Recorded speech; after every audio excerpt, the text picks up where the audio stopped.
folks, and welcome to this video, which is on a brand new project. So this is my last cat project, and I'm really excited about this next cat project because I'm going to build on both this project and also the guinea pig project that I did before it.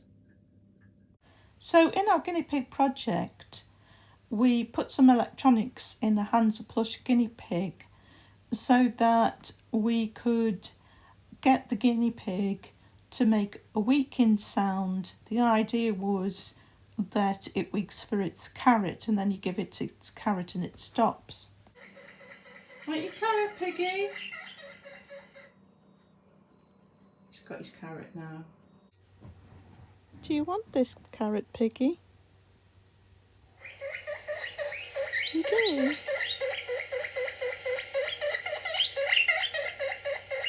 You are then.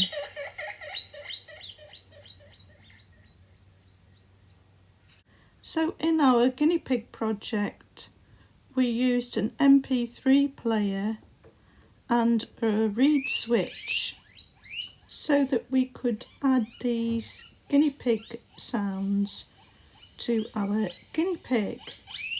And we used these snap circuits to test out the project before transferring that to the guinea pig.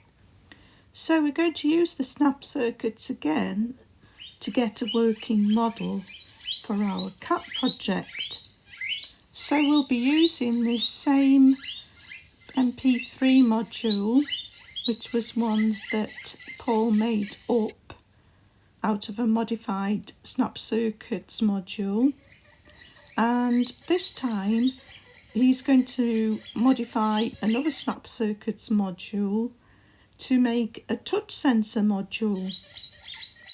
So this is the touch module that you've already done some work on, Paul. The module's just a little red circuit board. Yes, so you've just got to solder these three wires, black, red and yellow, to these 3 points. That's right. The little red touch module has got a black and red wire for the supply, and the yellow wire is the output, which is either on or off. Yeah, so that's going to trigger the MP3. That's going to trigger the MP3 to play the per track. Yeah, the input to the touch module is just touching. So instead of a guinea pig weaking, this is a cat that's going to be purring, and we're using a 3-hour recording of a real cat purring from a video on YouTube. That's what's going to be playing on the SD card in the MP3 player. And this time, instead of the sound being triggered by a reed switch, it's going to be triggered by a touch sensor that will be mounting under the fur on the back of the cat. And I'm using exactly the same cat again. So it's the same model, Little Live Pets, Cuddles, my dream kitten. And we're going to build on the battery box design that we had for the guinea pig. So Paul designed this 3D print of a battery box for the guinea pig project, so we can reuse that to put the MP3 player in and the 3 batteries and the switch, but he's made some modifications to it. So Paul, what modifications have you made to the battery compartment? Only a few minor ones. We've put a wall this way and a wall that way so that we can keep the MP3 player in this little area here, and the switch, back of the switch where the wiring's done in this area here, just helps keep things a bit neater in the box, less likely to touch and short out and things like that. So the switch is going on the side now. Yes, that's right. Instead of on the back. You said you wanted the switch on the side to make it easier to operate, was that right? Yes, because when you take this battery box out to change the batteries, you've got it on this side, obviously, to take the lid off. No, if you've got the switch on the back, it means you have to turn it round. Yeah. So you've got to make the wire long enough to actually take it out and turn it round. Whereas if the switch is on the side, it can stay just like this. Okay, yeah. We've also put some little holes through the sides rather than notches at the top. So for the wires to go instead of in the just a few improvements, minor improvements. So that's how we're going to build on our previous guinea pig project, but we're going to use a lot more from what we learned from our cat project. So when we put these two cats side by side, you can see it's massively different and it's a lot bigger. So I'm going to use again the combination of foam, wadding and stuffing to make the body and get the shape right.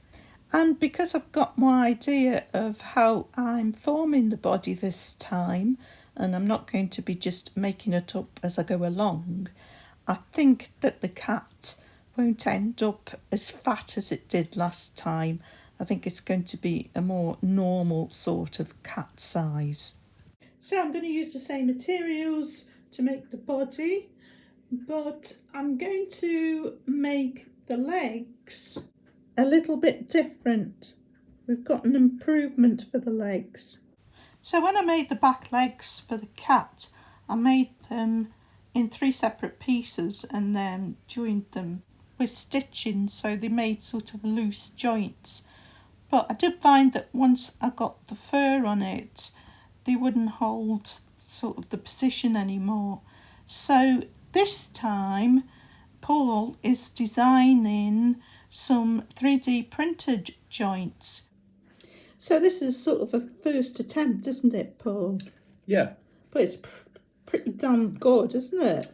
Yeah, the best idea about it is that we've used a hex nut and bolt that goes through, but the nut is a nylock nut, so that you can tighten the hex bolt up to get whatever friction you want in the joint, and really nice. It stays there. So it's set at a medium friction at the moment, but it could be tightened up to make it quite stiff or much slacker, and it holds that particular friction. But you're going to do a Mark II, aren't you, Paul? Yes, a Mark II. You wanted the square ends replaced by something slightly different. Round so section. It's sort of like, so this is like a cylinder. Is that possible? Yeah. Yes, it is, yeah. So this is going to be the back leg. That'll be the top of the leg. Okay. That'll be the next bit of the leg. Yeah. So that'll be the ankle. So we want a joint in here. And then the paw part is going to go on here. Okay, yeah. I only want the joints to move in one plane, because it's just so that I can get it to sort of crouch. I see. Or, you know, lie like that or whatever. So, but yes, I'm quite excited about that. That looks like it's going to be really good. And I've also bought these 30mm joints for putting at the top of the legs. So it's a simple 3-part joint. So these are going to form the hips of the cat. So I'd be able to rotate on these. And after having done this first project, we know now how to proceed with simplifying the wiring. So we're going to use the same battery box for switching the wires from the foot and removing the try me function.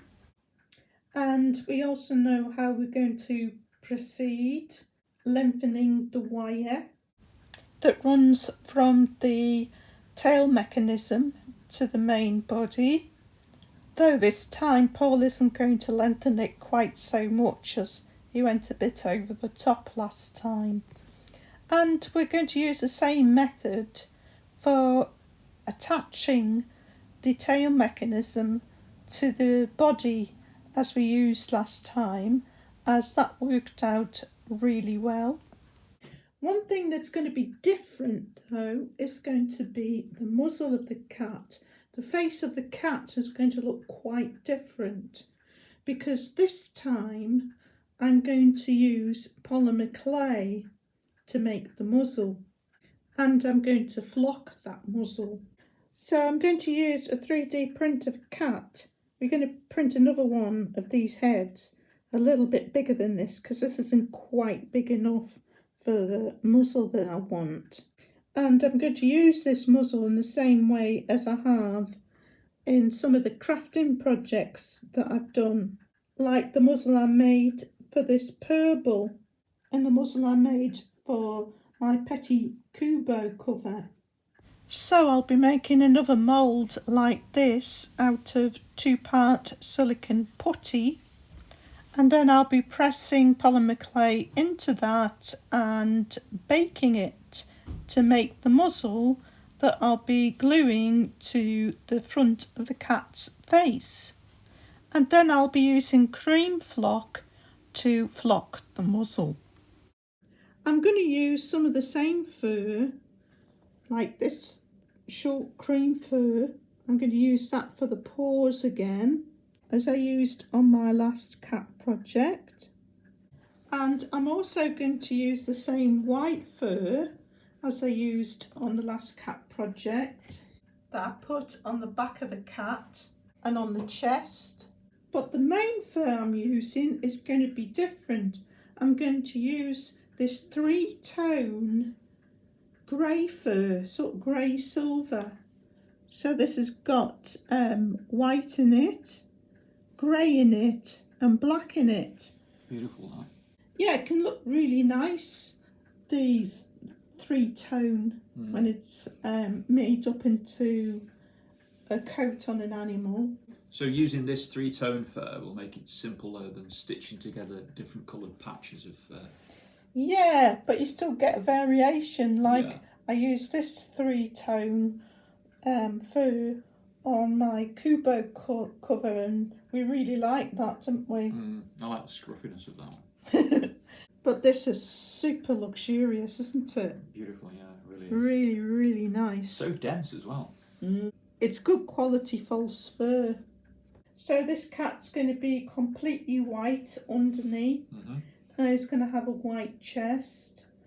And as I said, it's going to have a flocked cream muzzle, but the muzzle will stand proud. Right.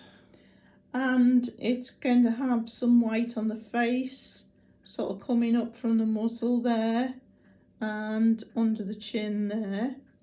But most of it is going to be the nice 3-toned silver fur. Okay.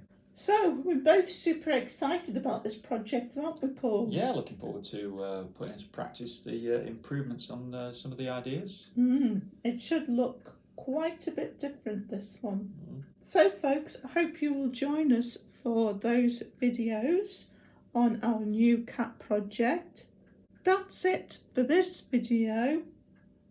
Thanks for watching as always, and see you next time.